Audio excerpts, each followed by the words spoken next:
Hapana, unaenda. Hivyo ndivyo ukiona mtu mnapendana kwa kanisa, ukimwona fanya nini?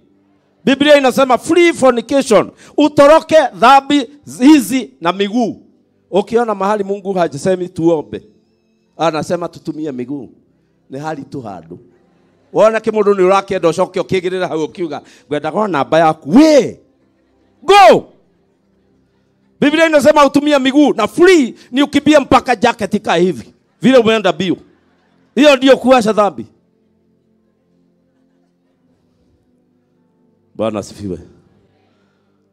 Wadada mnasemaje?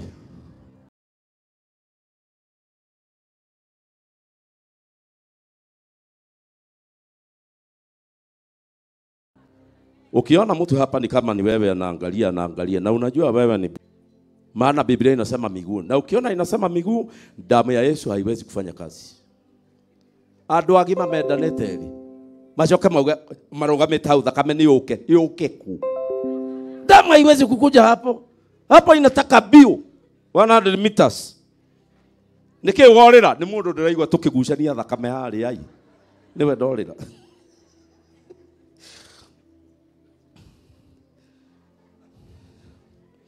Uliza jirani, unajua anasema nini?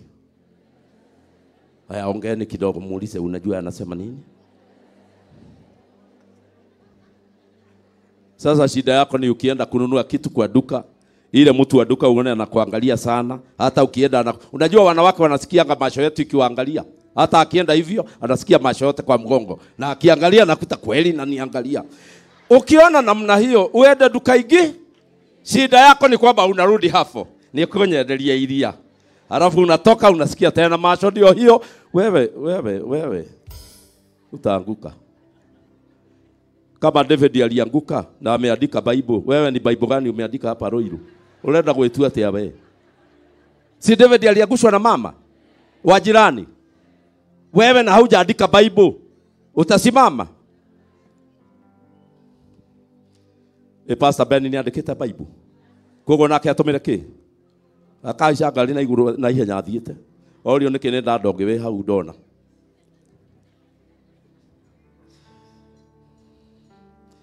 Kuna ule murakire ta mutaramenya ule ndirauga.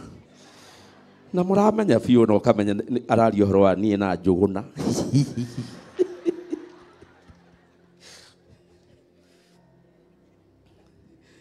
Iyo ingine inasema kai mutoya ati andu aria aganu mutikaga uthamaki wa Ngai. Mutikaheneke, gutiri ahuri maraya, fornicators, kana hoi mihianano. Waabudu sanamu ni mtu ambaye ameenda kwa washawi, kwa baganga, kutafuta kitu. Hata wengine wanaenda ndio wapate kiti hii ya mbele. Naenda anapewa dawa, anaambia ukienda tu pitie mbele ya pastor wenu mara 2 mara 3, atakuita kuketisha hapo mbele. Nilienda siku moja nikasema kwa kanisa, tunataka tufunge macho maana Mungu amesema kuna watu watamaliza hapa, hatujui kwa nini anataka kumaliza. Na tukasikia huko juu ni kama kuna sema pa. Kaona watu wote wamekaa hivi. Nikamwambia ile kitu itatuokoa. Ile miungu yote ya kigeni huko naye, weke chini. Na mweke chini haraka. Na kila mtu afunge macho. Ikawekwa chini. Nikamwambia watu sasa rudini kwa viti. Ile vitu iliwachwa hapo. Mimi sijawahi kuona. Lakini ile nistua sana. Ni kamilioni iko hai. Na noe natoine takigosho. Kiria kiugaga aweza kwenda mbere, aweza kwenda nyuma, pande upande. Twainite. Galiguo yarega kuwa ni kamilioni. Haya, mimi napenda kuhubiri nikitaka muulize watu wengine maswali karibu na wewe. Ndio asikasirike nikifikiria nikuhubiri tu ninahubiri. Muulize kuna kitu uko nacho na ni kama anataka kutufanya bilisheni.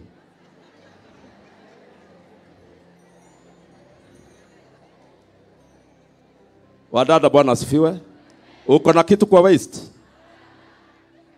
Wadugu Bwana asifiwe. Kuna kitu uko naye kwa mwili?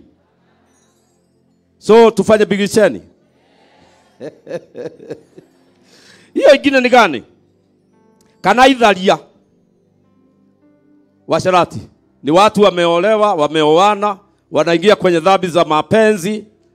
Hiyo inaitwa usharati. Biblia inasema watu hao hawataingia kurithi ufalme wa mbinguni.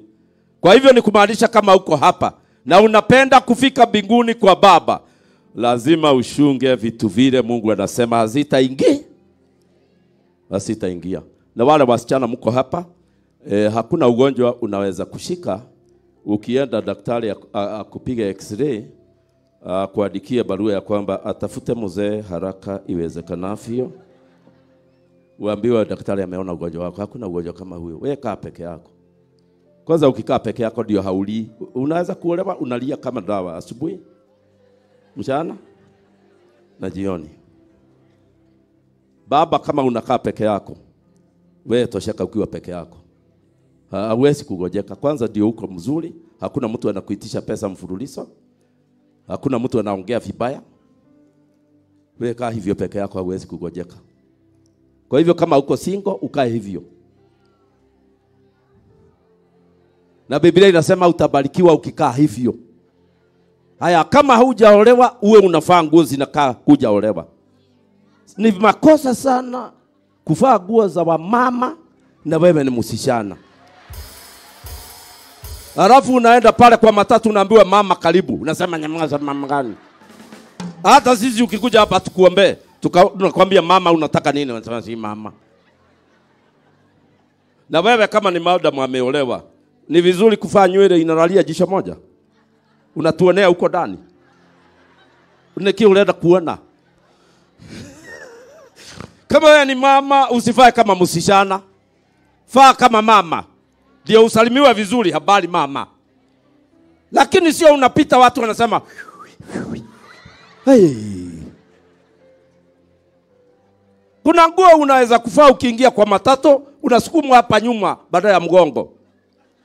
Maana umekaa kupigwa hapo, maana wewe ni mama na anafaa nguo ya wasichana. Na kuna vijana wengine nao anakaa kama mzee, hata saa hii akona gumboot na unaona vile jua imewaka hapa. Alafu ana shida akisema unajua wasichana wa JCM wako na kiburi, nataka hivyo unakaa kama mtu alioa na akamaliza. Lazima ubadilike uwe kijana. Na kuna wazee of course wanafaa kama vijana. Hata amefaa viatu vinapiga signal. Na ni mzee. Paka wadada wakikuongelesha wanakamua vidole. Mwadhani ya goshwa.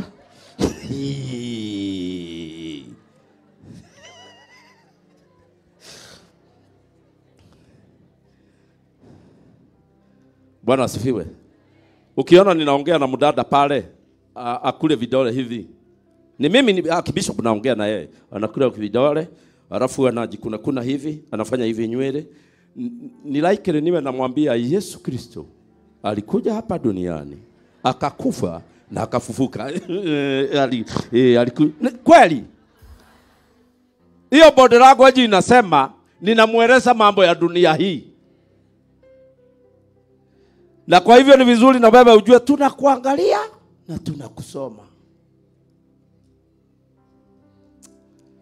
So kama umekamatwa leo sasa ni kutubu, na nitaambia watu wafunge macho.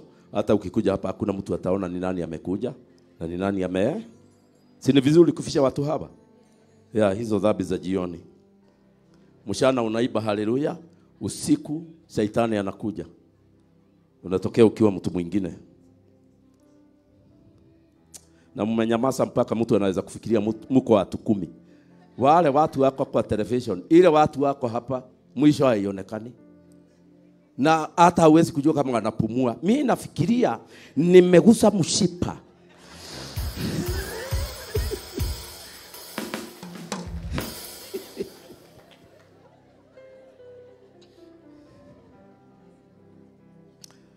Bwana Yesu asifiwe.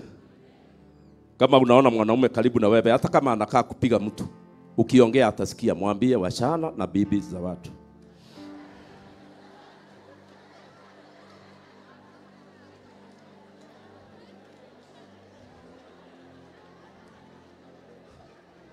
Kigoke unekia muingira wega. Bas. Begone ni bali. Hey.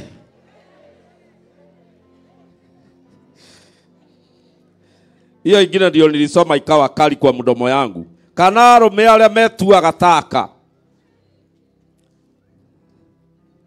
Sasa kama wewe ni mzee, tafadhali unakuja kwa kanisa, unaonekana hata nguo na kila kitu ni mzee. Hapana kuwa mistaken. Paka mtu anakubariki na bariki huyu mama, unamshika mkono sio mama. Ndugu. Lazima unahakikisha hata kutembea. Usitembee kama hapa ina swing. Hiyo ni mambo ya kike. Mwanaume ni kukauka. No tiguthi inagio gukauga hii. Niguo thia gari. Unaenda garini. Bwana Yesu asifiwe. Na nyinyi wadada muwe mnajua mwili wako hiyo ulipewa na Mungu. Kuna sehemu zake unaweza kuzitumia vibaya, sisi tu backslide. Tunataka hii wanaume wako hapa wafike biguni. So wadada lazima muhakikishe tutafika wapi? Biguni. Kwa hivyo kama unapewa kiti hapa mbele, hapana kuja unakaa kama mzee hapa na huko na sikati. Alafu unajua sisi sasa wanaume tukihubiri, tukiona mtu anakaa ovyo ovyo hivyo, unajaribu kuangalia pande hii kichwa kinajirudisha. Mbona igwa atare kama mashini keha hagaga ucokio gua.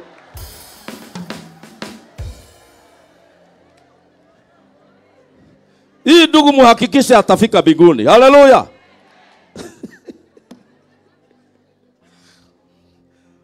Kwetu kanisani kuna mama alikuwa amekaa hivyo kama mzee. Amekaa hivi kama mzee na ako na skati.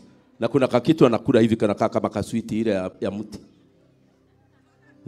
Nikaona vile kichwa yangu inafanya. Nikauliza pastor mwenzangu, umesubuliwa na mama yako pale mbele? Akaniambia ndio ako pale. Nikauliza mwingine, lakini pastor wa dada hawasubuliwi.